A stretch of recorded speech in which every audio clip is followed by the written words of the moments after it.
Hi, this is Savas.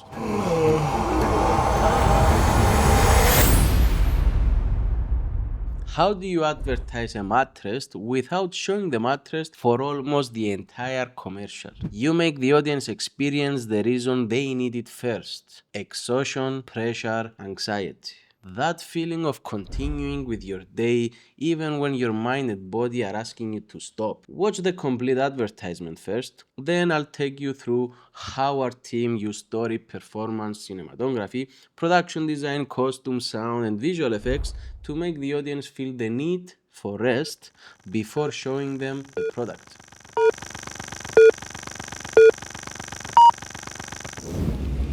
Με βάση τα δεδομένα, προτείνουμε να αντέξουμε λίγο ακόμα.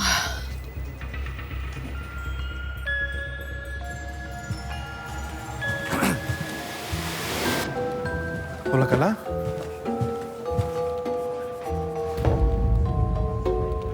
Μια χαρά.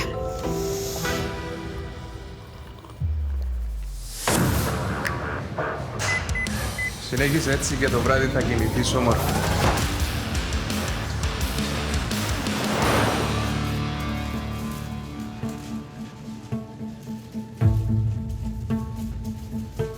Χρειάζεται βοήθεια? Όχι, ευχαριστώ. Θα κάνω κάτι απλό.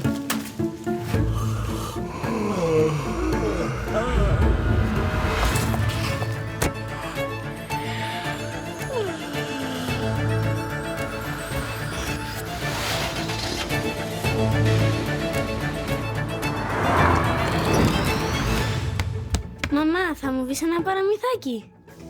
Αγάπη μου.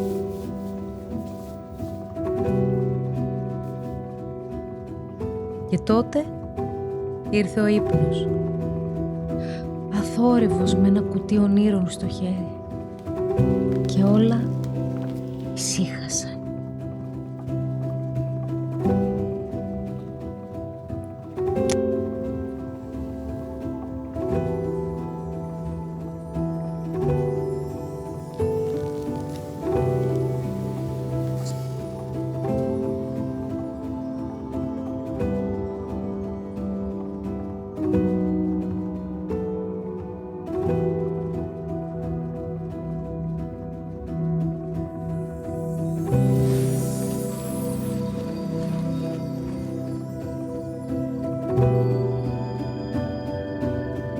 Κοιμήσου. Το αξίζεις. Ypnos Gold από τη Gevorest.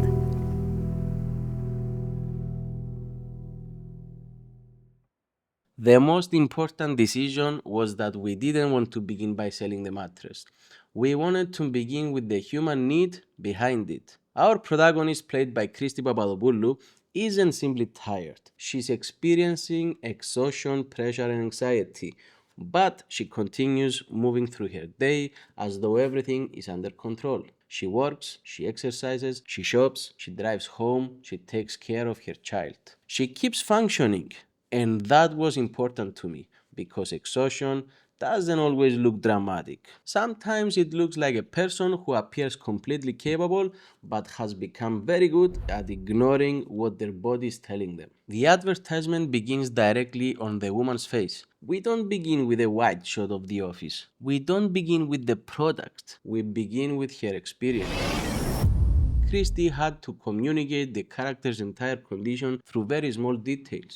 Her breathing, her eyes, the way she holds her body, the moments when her concentration starts to disappear. She couldn't play the woman as someone who was completely collapsing because this character is still functioning. The exhaustion had to exist underneath the performance of being fine. The presentation immediately tells us she's professional, she's prepared, she has responsibilities. We didn't want the audience to think that she was failing at her life. The problem is that she's succeeding while slowly exhausting herself. Andreas Georgiou plays her colleague. His arrival with the coffee gives us another small piece of information. Coffee has become part of the routine that allows her to keep going. The moment feels friendly and completely normal, but underneath that normality, she is trying to hide how tired she really is. Our production and costume designer Emily Ioannou used the desks, laptops, paper, folders, coffee cups, stationery, and background objects to create a world that felt active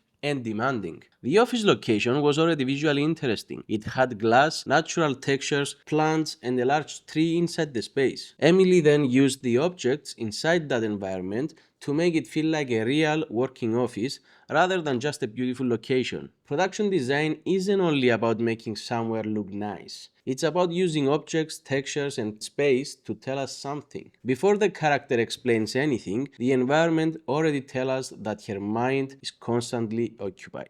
Our cinematographer Fivos Vas and I wanted the office to feel controlled. The compositions are balanced, the camera movement is restrained, the environment looks organized even though the woman is gradually losing control internally. That contrast was important. From the outside, her life still looks completely organized. The first appearance of the golden particles is very subtle. We didn't want to explain them immediately. They're simply the first sign that another world is beginning to enter hers. The realistic world of work is slowly being interrupted by the world of sleep. The particles appear when her body begins taking control away from her. They represent sleep approaching, but they also represent something gentle. They don't attack her, they surround her. We then move to the gym. Then gym isn't a completely new part of the story. It continues the same pressure in a different environment. Our protagonist is already tired, but the world around her keeps asking for more. Marios Kleanthous plays the trainer. He sees her working and decides to increase the difficulty. That hand belongs to Marios. It's the trainer's decision, and that small detail changes the meaning of the shot. She's already struggling, but the person beside her pushes the machine further. The pressure isn't only coming from inside her anymore, it also comes from the people and environments around her. Even when her body needs to slow down, the outside world is still asking her to perform better. Christy had to keep her reaction controlled. The woman doesn't stop. She doesn't complain. She accepts the increase and continues. That's the pattern of the character throughout the film. Whenever something asks more from her, she finds a way to keep going.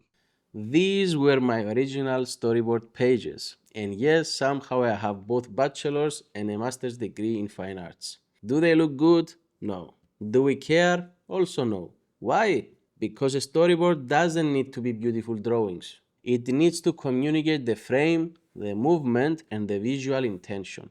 But of course, when you have clients who also need to review the idea, you need something a little clearer than my beautiful, amazing pieces of art. So we created more presentable AI-generated storyboard frames based on my original drawings. One of the most important things we planned through the storyboards was eye trace. Eye trace is basically about controlling where the audience is looking. We considered where the viewer's eye will be at the end of one shot and where the next important piece of information would appear in the following shot. When those 2 points connect, the cut feels natural. The viewer doesn't need to search around the frame to understand where to look. That helped us create the visual rhythm before we even reached the edit.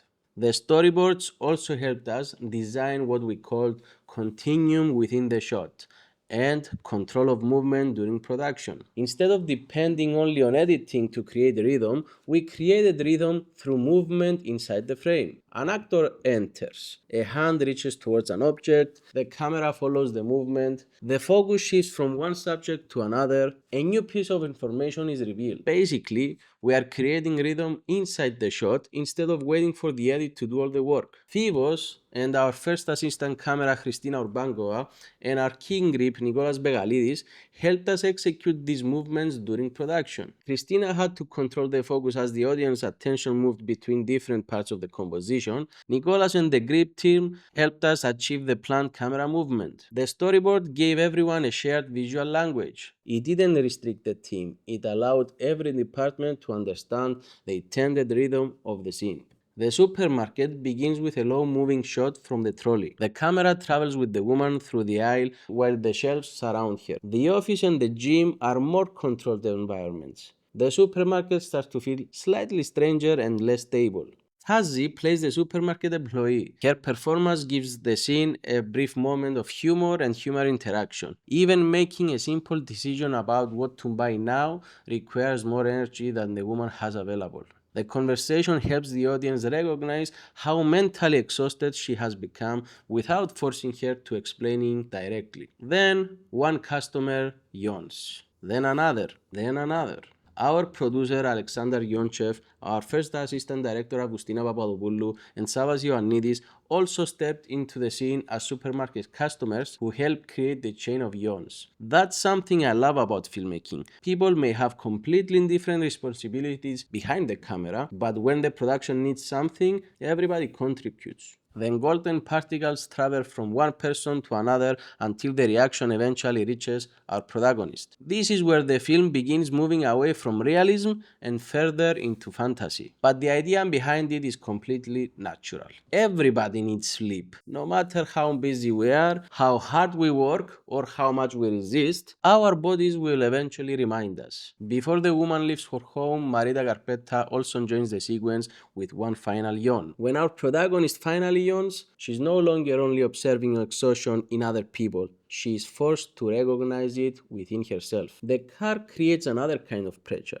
Our protagonist is now inside a confined, dark space surrounded by glass reflections and lights outside of the car. The world is becoming quieter, but she still needs to complete the journey home. The office was visually full. The supermarket was visually chaotic. The car is more isolated. We are gradually moving away from the outside world and closer to her internal state. Fivos and our gaffer, Vladimir Tomshin, used the street lights and reflection outside the car to keep the image visually active while the woman remained confined within the frame. We even had someone cover the ground with water to create stronger reflections. George Theodoulou recorded the production sound. The sounds of the car, the road, and the woman's breathing help keep the sequence grounded, even as the visual world becomes more dreamlike. When she reaches home, the emotional direction of the film changes. The entrance location was modern and visually clean, but we needed to feel warmer and more personal. Emily introduced practical lamps, framed photographs, a rug, baskets, plants, coats, bags, and everyday objects to make the space feel inhabited. A location gives you architecture. Production design transforms that architecture into someone's home. Christopher Yonchev plays her son. His arrival is the emotional turning point of the film. Μαμά, θα μου πεις ένα παραμυθάκι? Αγάπη μου. Until this moment, every part of her day has been connected to performance. Professional performance at work, physical performance at the gym, social performance in public. At home, she no longer needs to prove anything. Her son simply wants her presence.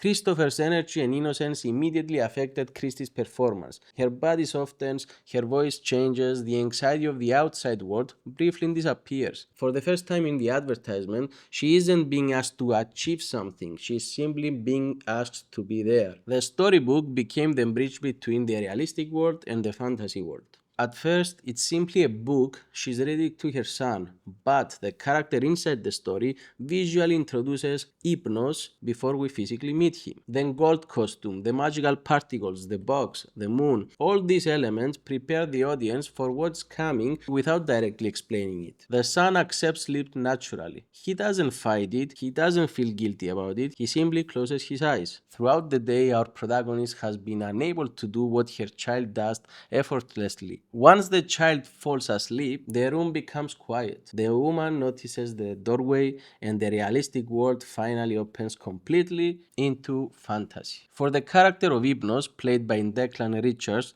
we wanted something that felt mythological but still gentle. Emily explored light fabrics, cream tones, natural textures, and gold details. Our makeup artist, Tony Socratus, used subtle gold in Declan's makeup to connect him visually to the particles and the world of dreams. We didn't want him to look like a monster or a threatening supernatural figure. He needed to feel safe. The final costume uses a white shirt, light trousers, and a golden fabric across Declan's body. Then gold connects him to the visual language that has been developing throughout the film. Declan's body language was also very important. Ypnos doesn't rush towards her, he doesn't chase her, he remains calm. He isn't the villain of the film. He represents rest, care, and the part of herself that she has been ignoring. The box gives the light a physical source. It allows Ypnos to carry the world of dreams with him. When the box opens, the particles, butterflies, and light become stronger. Sleep is no longer a small presence at the edge of her reality. Our protagonist has finally entered the world of sleep. Emily Olson designed the protagonist's costume journey throughout the film. At work, she wears darker and more structured professional clothing. At the gym, she moves into muted athletic clothes. At home, her clothing becomes softer and lighter. Finally, she appears in white sleepwear. She gradually moves from structure towards softness, from the darker visual world of pressure towards the white and gold world of Ypnos. For the final mattress scene, we chose an open field at night. The mattress doesn't appear inside a normal bedroom. It exists beneath the sky, surrounded by darkness, stars, and open space. Emily placed familiar bedroom objects inside an environment where they wouldn't normally exist. The bed, the lamps, the chair, the side tables, the individual objects feel familiar. Their location makes them feel like a dream. Our producer Alexander Yonchev coordinated the cast, crew, and movement between all the different locations. The field sequence required the camera,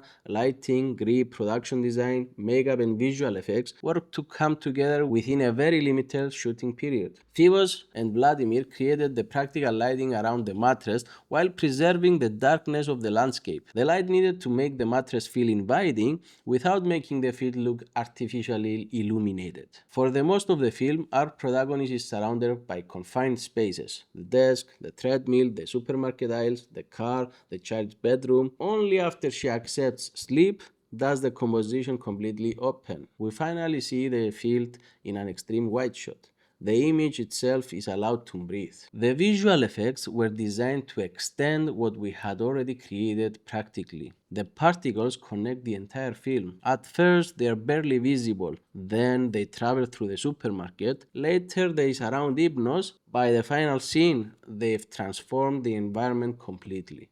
This gradual progression allows the fantasy to grow alongside the woman's exhaustion and anxiety. The mattress is introduced through touch. We don't immediately explain its materials or technical features. The woman's hand moves across the surface, she lies down, her body relaxes. Christie's performance communicates what the product offers before the branding appears: relief, comfort, safety, rest. Only then do we reveal the Ypnos Gold name. The product doesn't interrupt the story, it completes it. By the time the audience sees the badge, they've already experienced what the mattress represents. I edited the commercial myself, and the storyboards, eye trace, and visual rhythm continue guiding the work during post-production.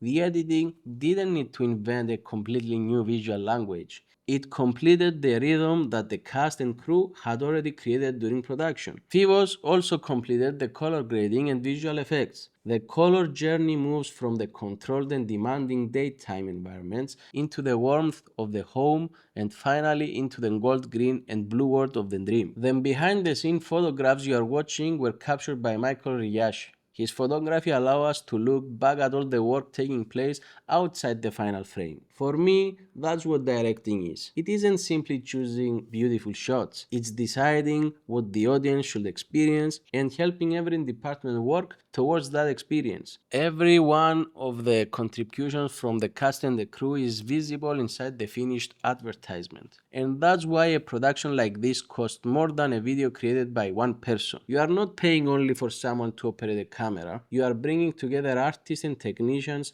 with each person contributing specialized work to the same story. The final result exists because all those people work towards the same emotional objective. This was never only a story about the mattress, it was a story about someone finally allowing herself to rest. Because sleep isn't a weakness, it isn't a luxury, it's something our minds and bodies need. If you want to check Fivos, our cinematographer point of view, please check the description. I'm gonna have the link there. Thank you for staying until the end of the video. Please like, comment and subscribe because more videos are coming soon.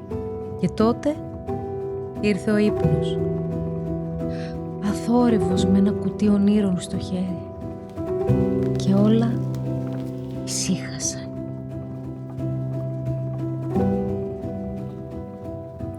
Κοιμήσου. Το αξίζεις. Ypnos Gold από τη Gevorest.